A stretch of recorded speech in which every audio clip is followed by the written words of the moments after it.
Shortly, we will hear an interesting lecture by Dr. Adam Devir on optical properties of surface, BRDF confirmation. BRDF stands for bidirectional reflectance distribution function. This is part of a webinar series organized by Photonic Israel on various aspects of photonics. The photonic industry is a technological and economic growth engine in the world. In Israel, it contributes about $6 billion annually to the economy.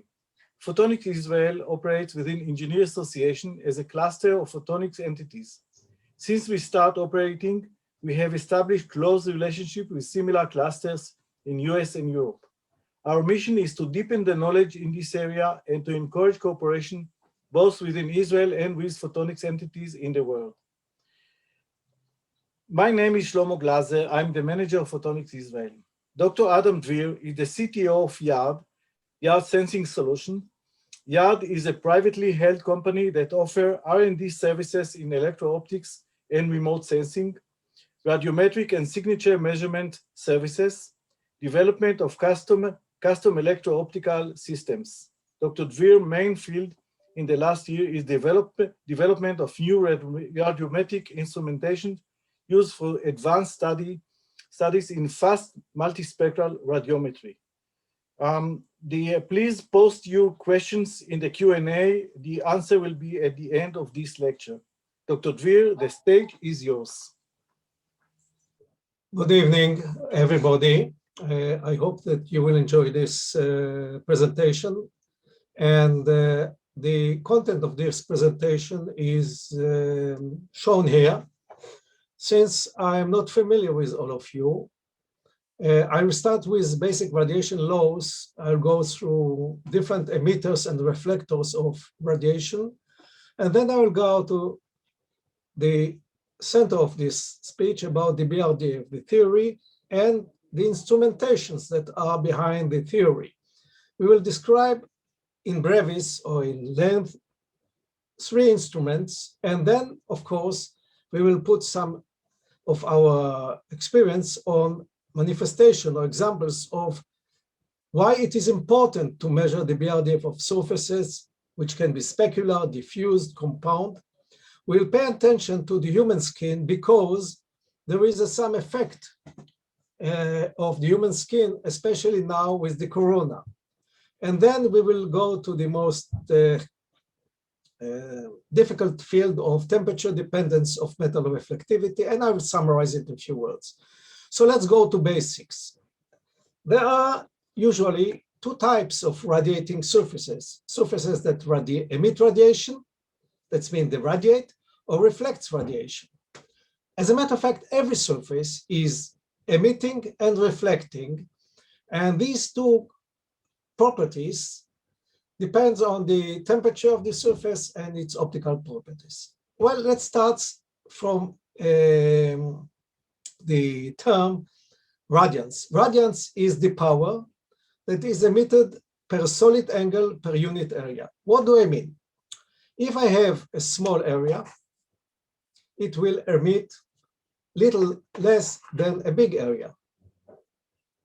But the question is to where this surface emits. A surface can emit to a large solid angle. That means from here to here, or to a small solid angle, which is like this. The solid angle, which goes around the surface, is, one can think, 2 pi, but actually it's 1 pi because of the Lambertian properties of many surfaces. So when we are speaking about radiance, of course, we will speak also about the spectral radiance, which is the radiance at a certain spectral region. So what we have here, we will speak about how many watts are emitted per steradian. That means, I repeat, this is the steradian, the solid angle, and square centimeter and micron. Now, let's start from ideal radiators, and the ideal radiators are radiating according to Planck's law, and ideal radiators are also called or named black body.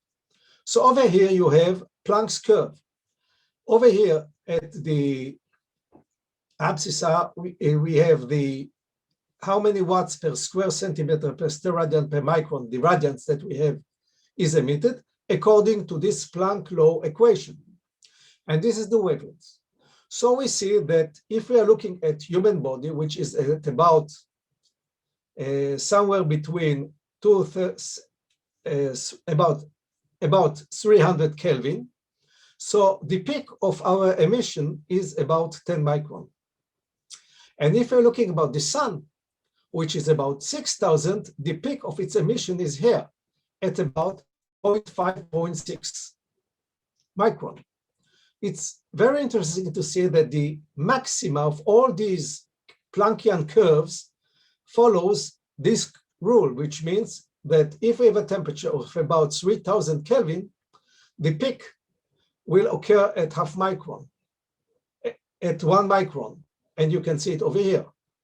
And if it is 6, we have about 0.5. I marked here in green the area which is the visible region of our eyes. However, our eyes doesn't look at the universe in this region. It looks according to the photopic response of the eye. And you see that the center is at 0.55, which tells you actually that we were developed according to the evolution theory under the present sun, and we didn't came to this globe from a different planet, or maybe from a planet which has similar sun, but actually that is our eye. However, the photopic curve drops down by 4 orders of magnitude, and you can see it how it looks here. So this is actually the photopic curve, and you can see that we can hardly see objects with 600K. We can see objects of 1,000 and more degrees Kelvin.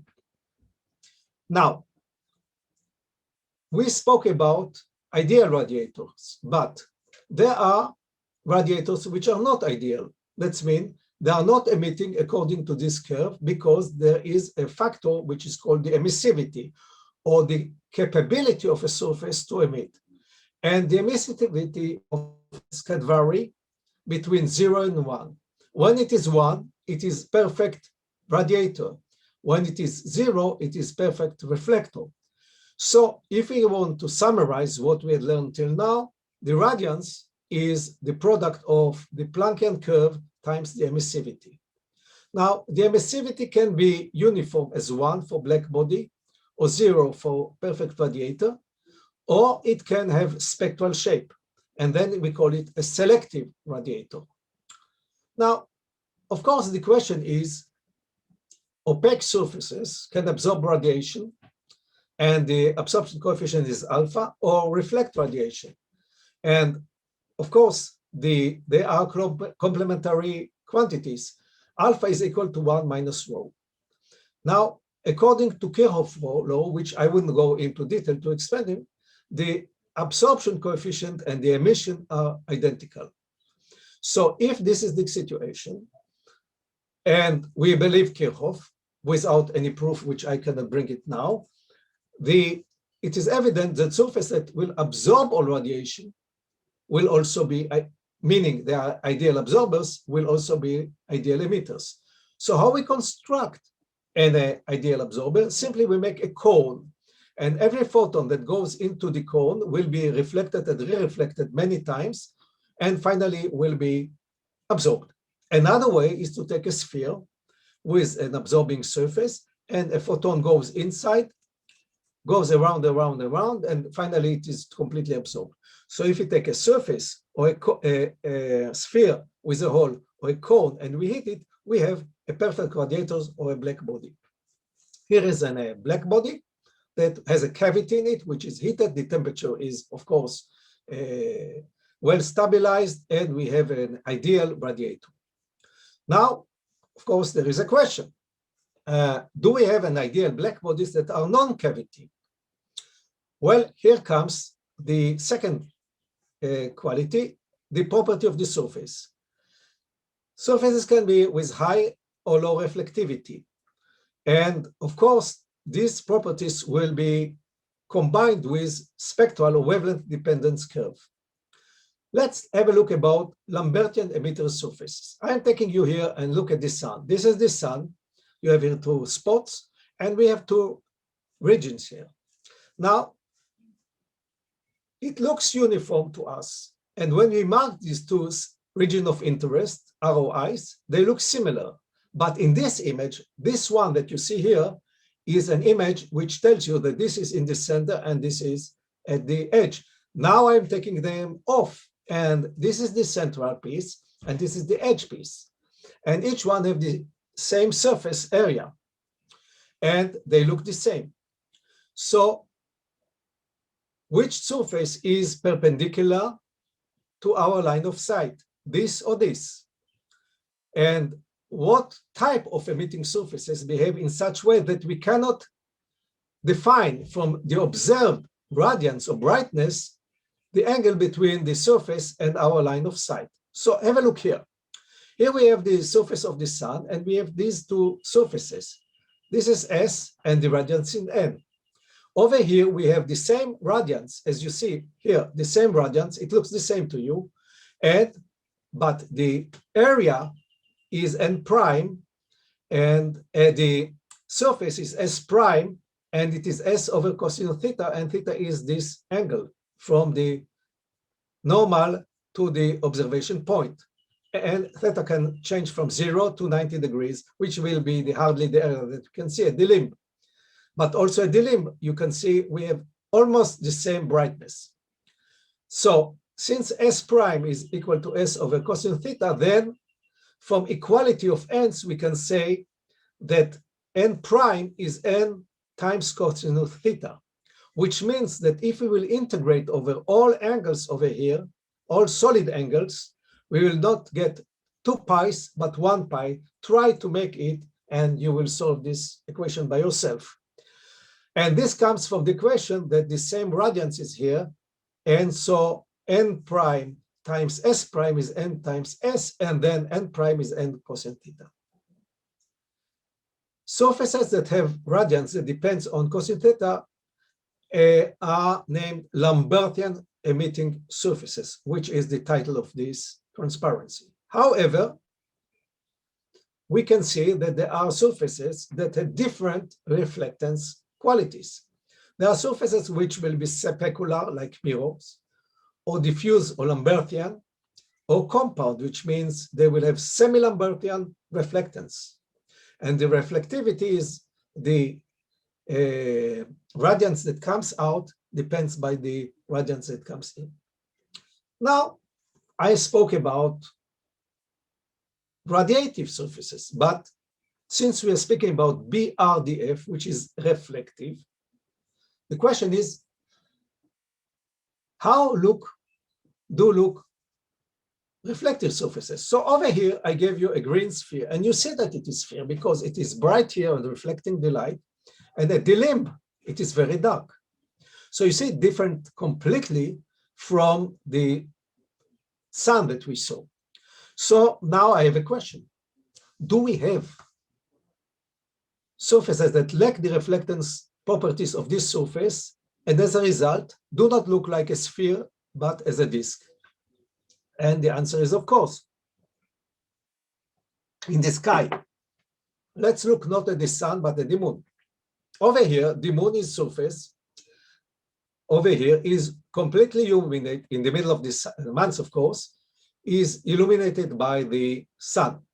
And the solar irradiance is how many watts, solar, of course, it can be spectral, how many watts are hitting this surface on this surface. The reflectance of the lunar surface makes its appearance, and it looks to us to be very uniform. Of course, the mares, the seas, are different from the corrugated surface over here, but I chose two surfaces which looks the same.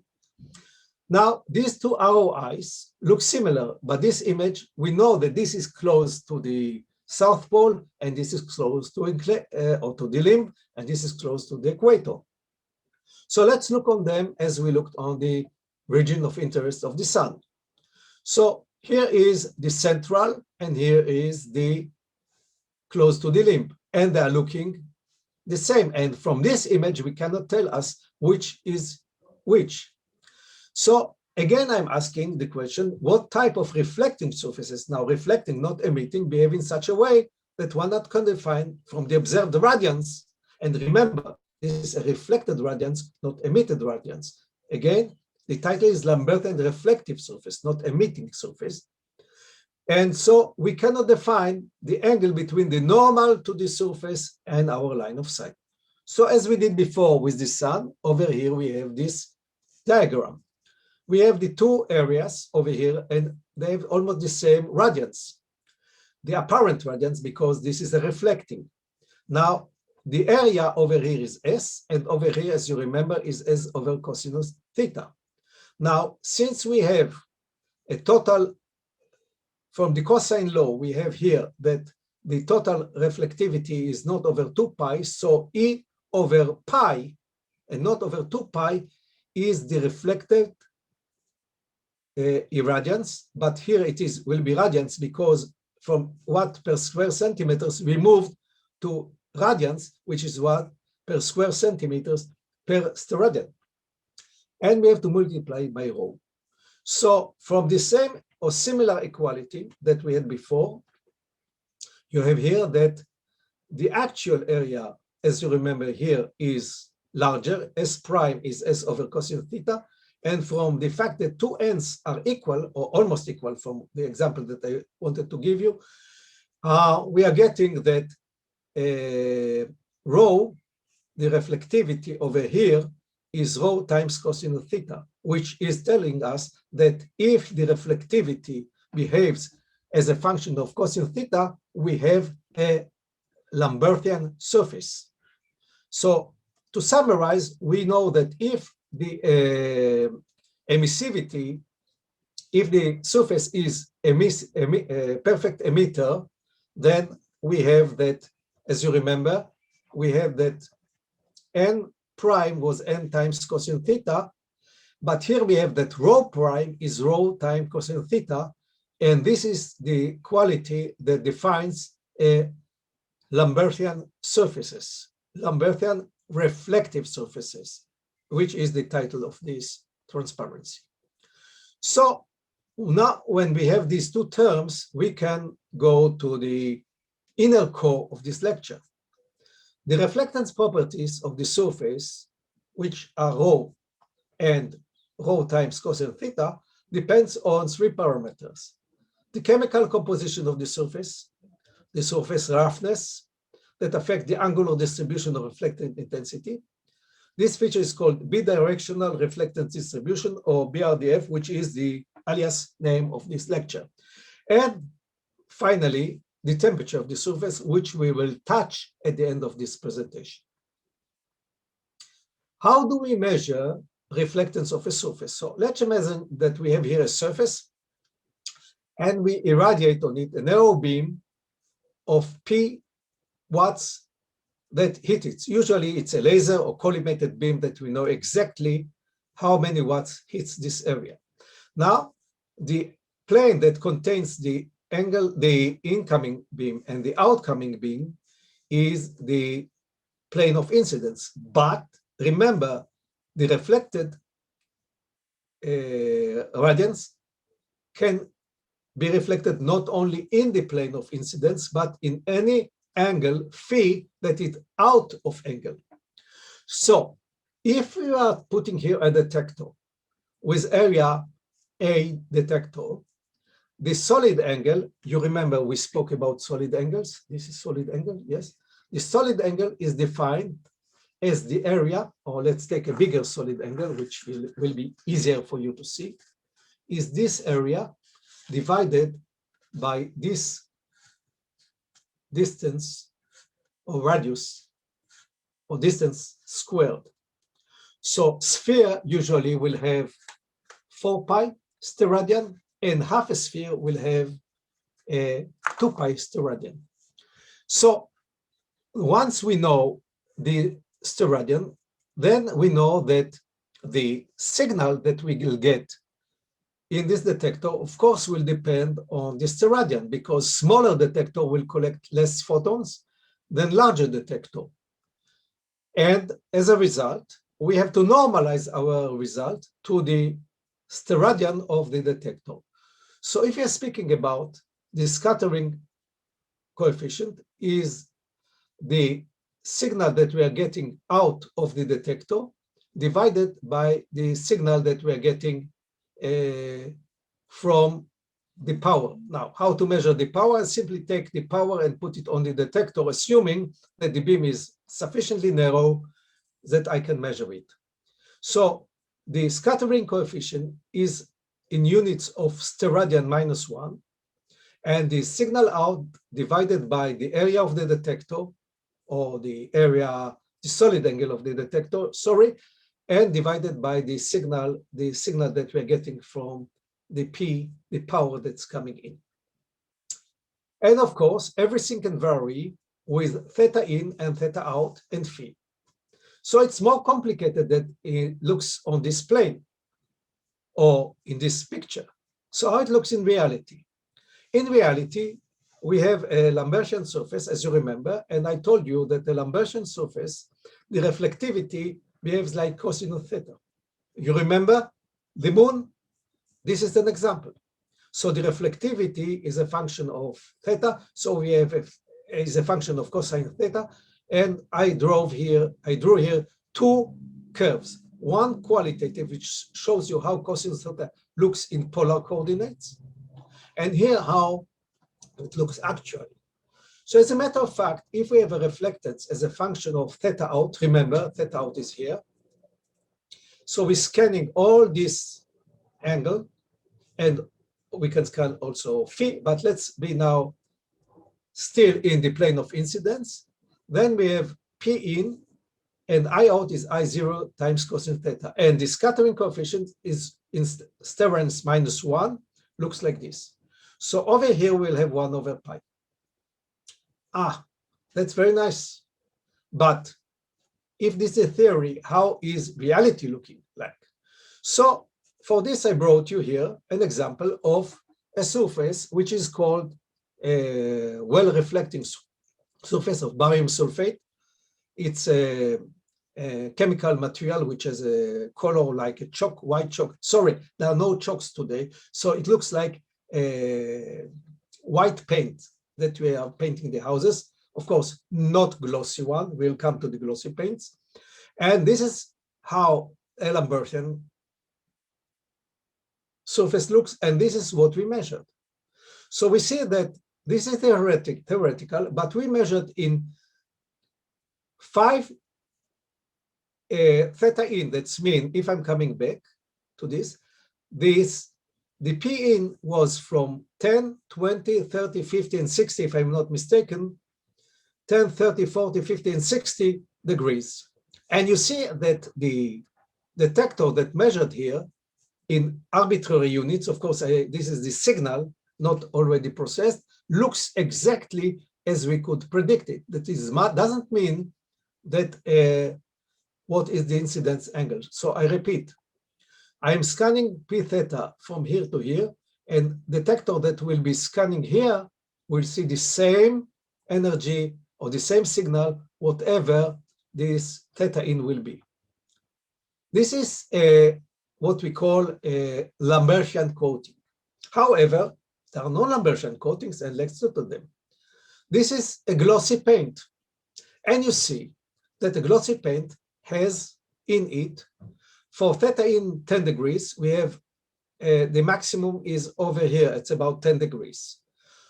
30 degrees, the maximum is 33, 31. 40 degrees, it's about 40, 45, 50. But at 50 degrees, it's exactly 50, and 60, it's almost 60 degrees, which tells you that this is a non-Lambertian, it's a glossy, it behaves like a partial mirror. If it was a mirror, it was a delta function. That means we have no reflectance, but only this angle. But you can look at glossy paints wherever you want.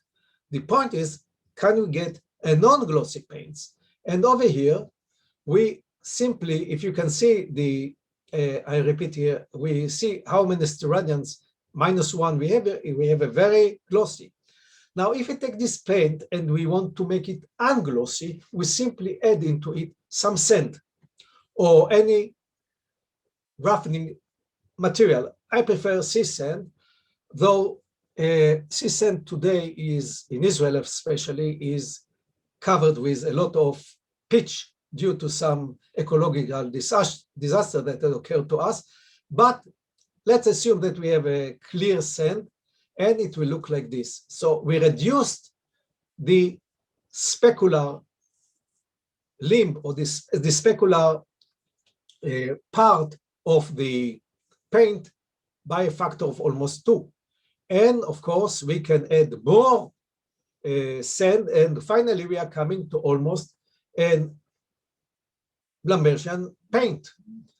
Over here, you can see that the reflectance at the specular angles, these are the specular angles because theta in was here and theta out is here.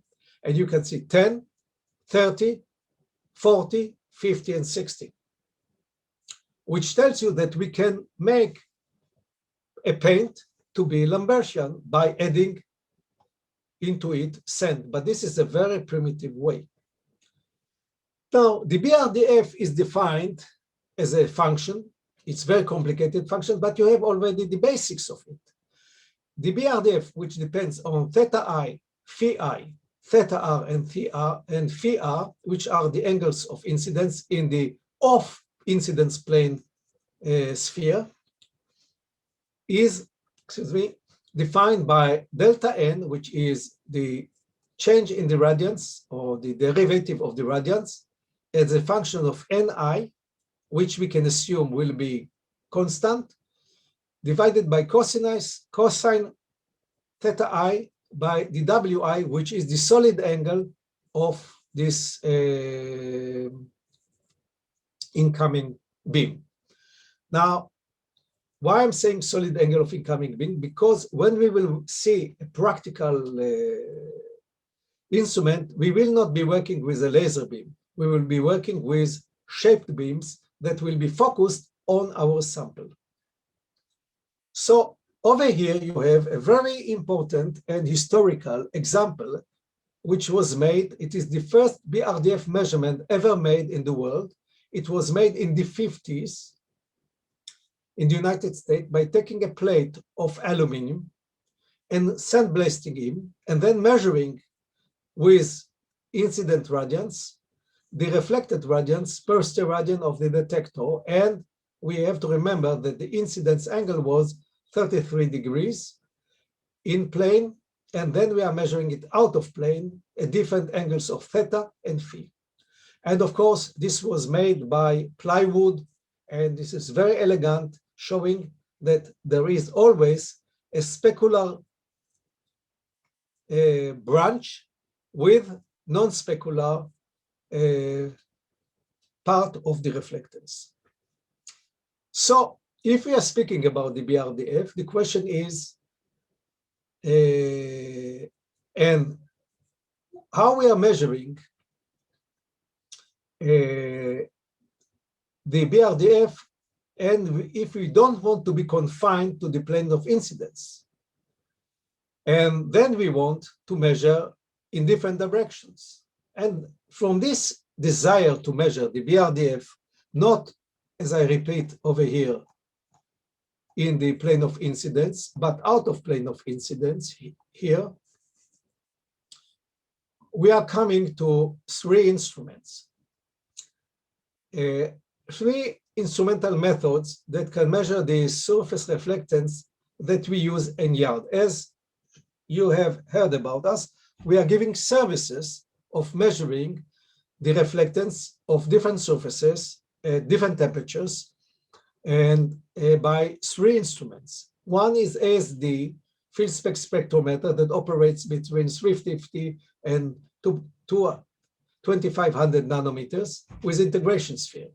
ASD is the initials of analytical spectral devices, and there are other 2 instruments made by SOC, SOC is Surface Optics Corporation. One is SOC 400T FTIR that operates from 2.5 to 25 micron, and SOC 210 Brdf, which operates from the UV to long wave infrared.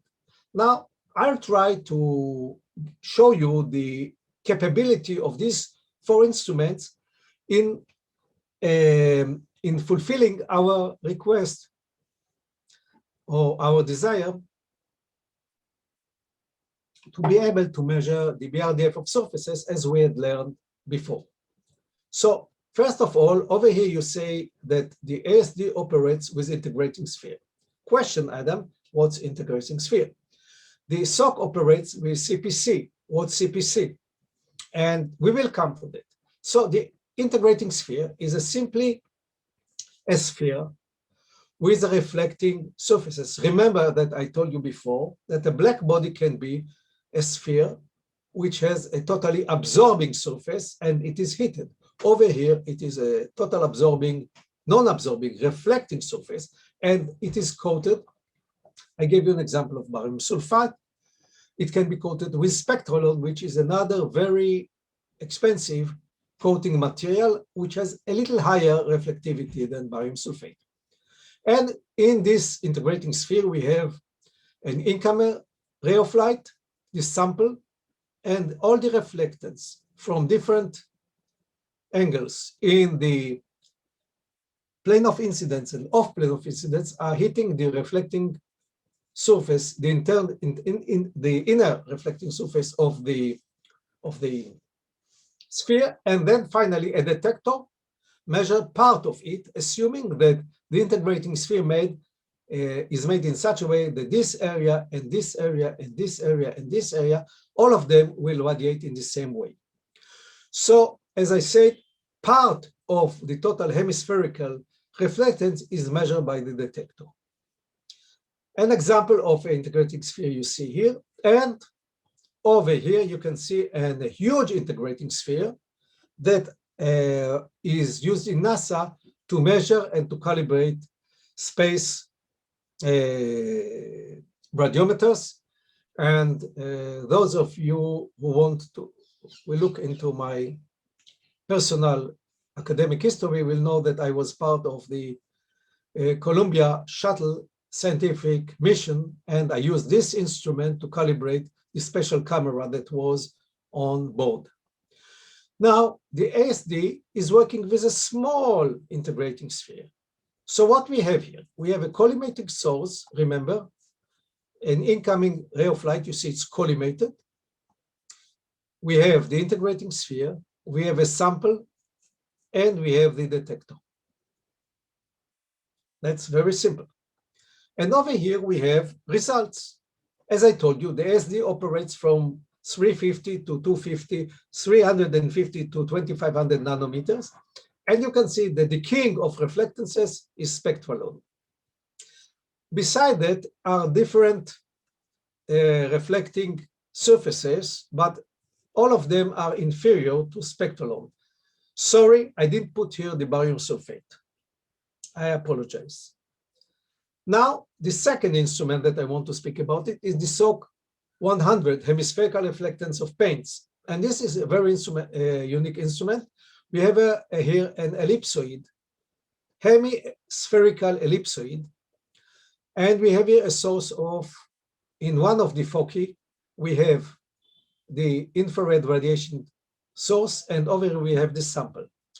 The angle, the scattered light from this sample into the theta r and theta phi are measured by Fourier transform interferometer and are giving us our results. As you can see here, this is an example of, again, spectrolone that was measured in this instrument. It was irradiated by 8 degrees, and the hemispherical spectral reflectance was measured over here. The more interesting instrument is this one, and this is the SOC 400, as you can see. Over here, we are measuring a reflectance from a surface. The SOC 400 is operating in a unique way. We have a collimated beam of infrared radiation coming from an interferometer. We hit a parabolic mirror that focuses it through an opening on the sample. Now, the CPC is a confocal parabolic concentrator. It is a device that collects all the radiation that's scattered from the sample into the detector. And we're using a chopper here to make a better signal-to-noise analysis. The CPC, the dual CPC, we have two concentrators operate like this. We have here a port, the radiation is coming, hitting the sample, scattered into all directions, and then focused again on the detector. And the SOC 400 operates with such concentrator. Over here we can see a SOC 400T measured a Krylon 1602, which is a very low reflecting paint in the infrared from 2 to 26 microns. And you can see the deterioration or the almost non-existing deterioration between measurement in 2001 and 2004. Of course, it wasn't kept outside under non-cooperating climatic conditions. Over here, I made a comparison between the ASD and the SOC 400. So the ASD operated until 2 microns, until 2.5 microns, and the SOC operated from 2 microns. And you can see that beside, there was almost a good agreement in this spectral region between 2 and 2.5 microns or 2.4, but for these two paints, which are very low reflecting, all of these are very low reflecting paints, indivisible, they look like black material. Here is divisible 0.4 to 0.7. Remember the photopic region, they really look very, very black.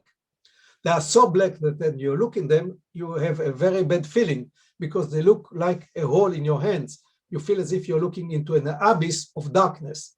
And this tells you that this is a really, really black surface. And as the wavelength is increased, we are getting higher and higher reflectance, but these black materials made by Akhtar are made to be black in the visible part of the spectrum. When we are going above 2.4 micron using the SOC, we are getting that the reflectivity goes higher and higher. In a way, this is a very what we call the metal velvet and the fractal black, and the metal velvet and the fractal black up to 20 microns. However, the nano black is very black and divisible. Here is over here, but as we go to the infrared, it's becoming highly reflective. And this tells you that not everything that is black for your eyes is also black in reality. Now, we have also an instrument that is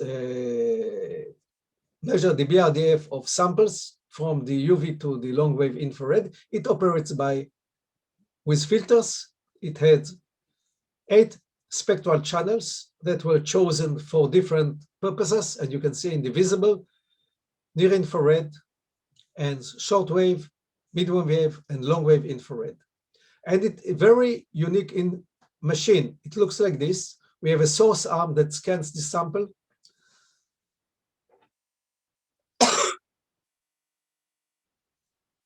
And detector arm that scans the scattered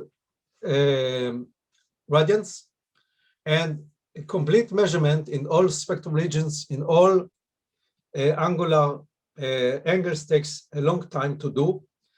And over here you can see the measured samples. It's 1 inch diameter, and the reflectance reference samples, which is highly reflective, not only in the visible as a barium sulfite or spectralon, but also in the infrared.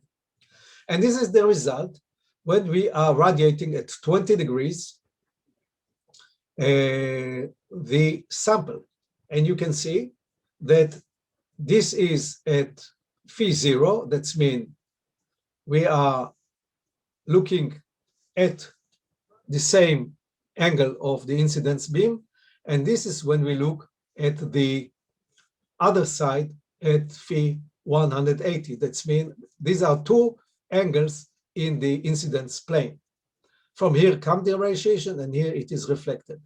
And this is I cannot see the title here. Maybe I can move it over here. Okay, this is a polyethylene in 3 to 5. That's mean the medium wave filter.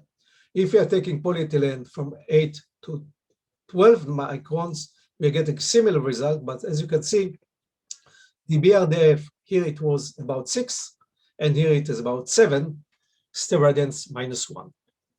If you're looking about a specular sample in the midwave IR, we have a specular reflectance at 40 degrees, which tells you, and we know that it's specular because the Brdf is not 6 or 7 over here, it is 60, which tells you all the energy goes into the reflected beam. Over here we have diffused gold. Diffused gold is a very Lambertian surface,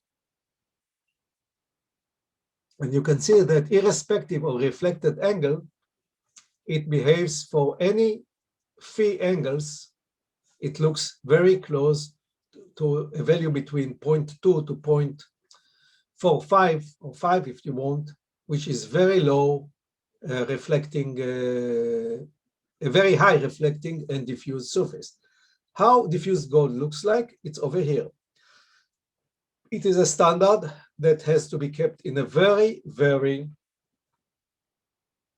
careful and sterile conditions. Looking at the surface in a microscope, it looks like this. This is how it looks. It looks like, as I told you before, a sand coated with gold. It looks like very small droplets or heaps of gold with no crevices between them, because if there were crevices between them, they will act as cavities and will, of course, absorb radiation and reduce the reflectance of the specular diffusive gold. When we are coming to the infrared and we are looking for a reflecting and highly reflecting diffused surface, the cheapest thing is to take a sulfur as a standard reflectance in the infrared. It has a very high reflectivity, and you can see from the title of the article that it was discovered already in '63. Now we are coming to the spectralone. You remember the spectralone? The spectralone was measured at, sorry, I have to take this side. See that? At 91, it is spectral 99 degrees at 0 incidence. And you can see that the Brdf is very close to 1/pi. When we are coming to 60 degrees incidence, it is still close to 1/pi. We have here the non-specular, because the incidence was 60 degrees, the non-specular, that's mean retro reflection, at a little higher at this angle. If you're looking about other materials, so we are coming to the question, our skin, is it Lambertian, non-Lambertian? How can we measure it, and whether it will tell us something very important? So the University of West England in Bristol had made an interesting research on the Brdf, indivisible of the human skin, as a medical program on real-time surgeon-patient interactions. So the common understanding from what we have learned now is that human skin is likely to be a Lambertian surface. So what we see here, the Brdf of the skin at 4 wavelengths of an Asian skin, that's mean non-Caucasian, goes from at different wavelengths, is below the Brdf of a Lambertian surface, which means it's more absorbing. Even a Caucasian at 0 degree is below 1/pi, which is over here, which means that it is still a it looks like Lambertian, but it has a low reflectivity.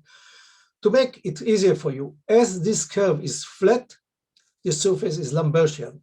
As it goes up, it is more reflecting. As it goes down, it's less reflecting. So if we look at, for example, red, blue, or green, we see that the reflectivity of the Asian goes up very little, but it goes up from 0.15 to 0.16 and vice versa here. Now let's look on at 60 degrees of incidence, and the same phenomena occurs here, as you can see it. So we understand that we have here a non-reflecting qualities. That means it's retro-reflecting. The human skin is a little retro-reflecting, but it is semi-Lambertians. So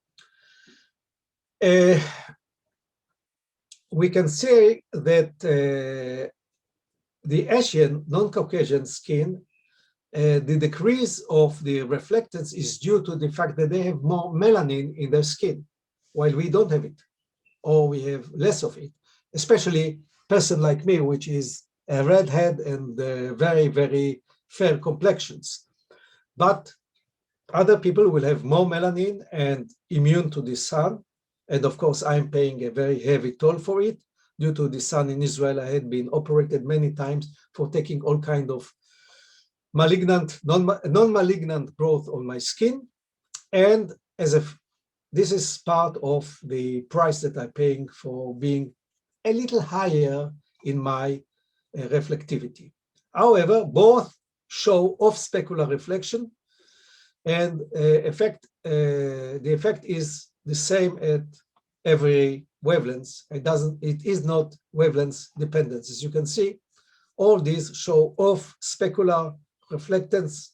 That means it is retro and not in a mirror shape type of reflectivity. When we are taking the skin, and this is a measurement of skin in the near infrared and shortwave infrared, we see that the reflectivity goes down and down, and finally it will behave in the infrared as a black body. And this was used, of course, to measure our temperature in the corona city date. In an airport, we are taking a camera and we're measuring each face over here. As you can see, this mustache is colder than the face, and the eyebrows are colder. And of course, the nose is a little colder because of the air that we are inhaling and exhaling. However, the question is these temperatures are the same real temperatures? Now, of course, when we are taking a baby and we want to measure temperature, we are putting the instrument, the temperature, the digital temperature thermometer into its ear, because the ear, the inner part of the ear, looks like a cavity. But the face doesn't look for cavity, and the camera is supposed to compose for non-cavity emissivity of the skin. That's a very nice guess. What happens is that if we are coming to a certain country in the summer, we are taking, especially fair persons like me, we are using this anti-solar cream, so I wouldn't get sunburned, and I'm putting it on my skin and it looks transparent. But what is the effect of the Brdf of this lotion? And you can see here, this is the Brdf, and in the long wave, we see that clean skin have this value of Brdf, which is very low because it is an absorbing and emitting. But once we put the long wave infrared with a lotion, we have much higher Brdf. Or if I translate it to emissivity, the clean skin will have emissivity of 0.87, while the lotioned surface will have 0.72. Now, all cameras are calibrated to this. What will be the effect of my skin? So you can see it here. As you can see it here, since the camera has an accuracy of about 0.3 degrees, but the reduced reflectivity due to the skin ointment can create error. A skin at 39 degrees, which means corona patient, he should be put into custody and he should walk with this all the time, and he should mix with other people. But if he simply put this lotion, or if she puts some nice facial cream when she's entering the airport, the reading will be 35 degrees, while the instrument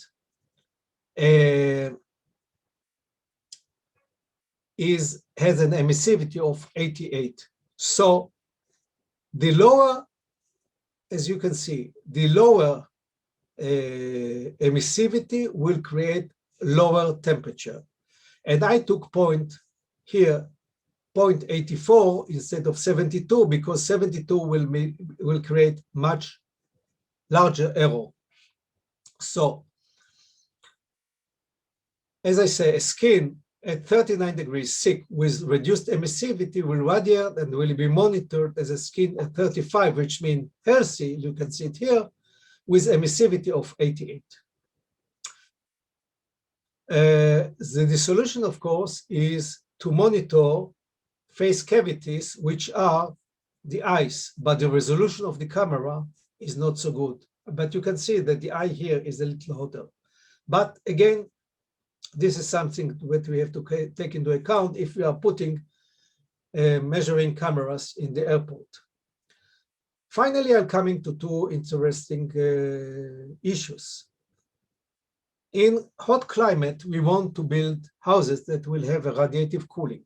A radiative paint is a paint that is reflecting, highly reflecting at visible wavelengths where the sun is hitting it, but in the infrared or the long wave infrared, it will radiate, will have a very low reflectivity.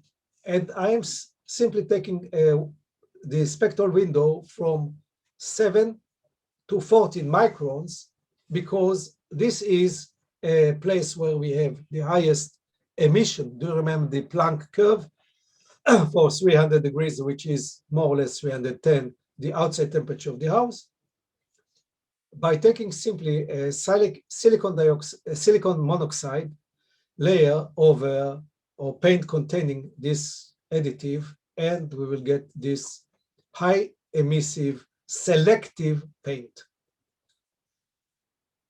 One problem is very interesting, is how do we measure temperature of aluminum in a melting process? And we have to be very careful, because if we hit the aluminum, it will become more and more oxidized. Now, over here, we have a part of a very complex theory of the effect of temperature on the actual emissivity of the surface. And we're speaking only on metals. To remind you, aluminum is a very good reflecting surface. Most of the mirrors are made from aluminum deposition and then are, of course, protected. However, as we are heating the aluminum, the index of refraction of the metal is starting to increase itself with higher temperatures. And this increase in the index of refraction, and I will not go into theory, because if I will go into theory, this will be the last webinar that you will be enlisted to in the REAI, and the effect of this increase is, of course, getting higher emittance of the surface. And the emittance is getting higher. Emittance is 1 minus the reflectance, and you can see that polished surface have very low emittance, but non-polished which means an aluminum that was kept at high temperatures, you can see, but became roughened by oxidation, has higher and higher emissivity. So to conclude, the temperature effect on metals is to decrease its reflectance and to increase its emittance. And in this point, it seems to me that I will stop and summarize that, as you have seen, spectral reflectance of surfaces is, I assume, you can agree or disagree with me, important, and we need it in applied radiometry and remote sensing. Remember what I told you, what we did in the space shuttle mission. We used remote sensing and we measured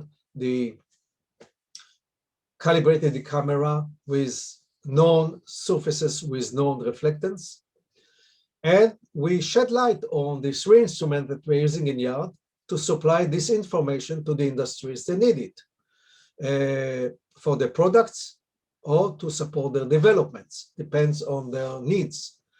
And of course, and this is facing the global need for green or cheap or less power-consuming cooling methods, we really advocate all industries to go and to develop paints that have high reflectivity in the solar absorbing region and very low reflectivity, high emissivity in the thermal spectral region. That's mean from 7 to 12, 14 micron spectral region. If we will do it, we'll make green cooling and we will conserve a lot of energy in our globe and for the welfare of our countries. In this point, ladies and gentlemen, I end my presentation and thank you all. And I see that there are some questions, so I will try to answer them. I will look into the answers and let me see. An answer. So I was asked here, have you checked a material named Vanta Black? So Mr. Rubin, I didn't check it and I will be glad to check it for you. If you will be as kind as to supply it to me, you have my address, email below, and my that will give you also the address. Now, an anonymous attendee asked me the question, I thought that black matter is a matter that absorbing all radiation and white is most reflective since white light is a combination of all wavelengths. Were I mistaken? Of course, you're not mistaken, but we are speaking not only on the visible part of the spectrum, we are speaking also on the infrared. As you see, I'm trying to widen the scope and not only what we see, but also what we sense. And sensors operate in wide spectral region. So you are right, you have no mistake, but white light is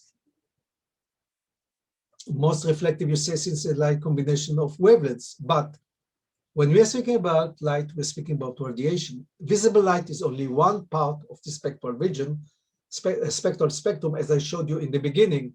It's only a very small part of the spectrum of infrared, of electromagnetic radiation, and usually we are paying attention to all parts of the spectrum for different applications, as I gave you in the last example of radiative cooling of buildings and structures. So again, if there are no more questions, I thank you very much. I have a question for you. This is Shlomo. I believe that I assume that measuring Brdf at much longer wavelengths, like millimeters wavelengths, might be interested concerning stealth properties. Wait a moment, Shlomo. There was a gentleman, Adrian, that asked me, and my question is, can Brdf used to be determine surface roughness? No, it is not because the BRDF measures a combination of the reflectivity and the roughness. For roughness, there are other methods which I will not go into them, but of course, roughness reduces the surface reflectivity. However, as you have seen, I made an exclusion. When I spoke about diffused gold, I told you the surface is rough, but has no crevices. It has small, round-shaped, half-dome structure, but not V-shaped grooves. So roughness is measured by different methods. Yes, Shlomo, what's your question? Is BRDF might be an interesting topics at much longer wavelengths, like millimeters wavelengths, especially for stealth properties? Well, stealth is in the middle, in the MACA, in the radar and terahertz wavelengths. And of course, it is of interest. But over there comes other parameters, which has to do with the surface qualities. And of course, you are not asking me to go into detail because this is non in the scope of this presentation, Shlomo, so excuse me. Yeah, but what I'm asking is there a way to measure the BRDF at such a longer wavelengths? No. Usually in these longer wavelengths, we are measuring it in the different methods. Okay. As you see, our longer wavelengths is usually 25 microns. And from there, we have a lot of atmospheric absorption, so we are not measuring it. Once we are coming to the millimeter wave, other methods are used too. Okay, gentlemen, do you have more questions? Don't be shy. Take the chance. And